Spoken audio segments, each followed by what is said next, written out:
Hello అండి అందరికీ, నేను సుమ.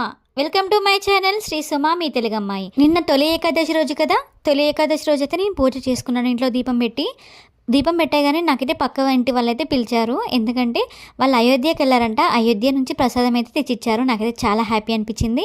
అయోధ్య ప్రసాదం చూడండి, ఒక రుద్రాక్ష, ఇంకా చేతు కట్టుకున్న థ్రెడ్, కొన్ని పేలాలు లాగా ఇచ్చారు. ఇక్కడ నేను లంచ్ అయితే ప్రిపేర్ చేస్తున్నాను. మటన్ కర్రీ ప్రిపేర్ చేస్తున్నాను. బగారా కోసం అయితే రైస్ అయితే కడిగి పెట్టుకున్నాను. ఇక్కడ మటన్లోకి మసాలాలన్నీ కలిపి పెట్టుకున్నాను. రైస్ కర్రీ అనేది కంప్లీట్ అయిపోయాయి. లంచ్ టైంలో పిల్లలకైతే అన్నం తినిపిస్తున్నాను. ఇద్దరు పిల్లలకి అన్నం తినిపించాను.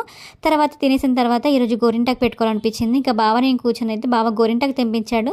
ఇద్దరం కూర్చొని గోరింటాకు అయితే తెంపాము.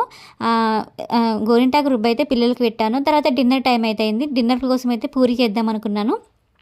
ఈలోపు కొన్ని బాసనలు ఉన్నాయి, అవి తోమేశాను. పూరి అయితే చేశాను. మధ్యాహ్నం మిగిలిన మటన్ కర్రీతో పూరి కాంబినేషన్ తినేసాము. ఇంకా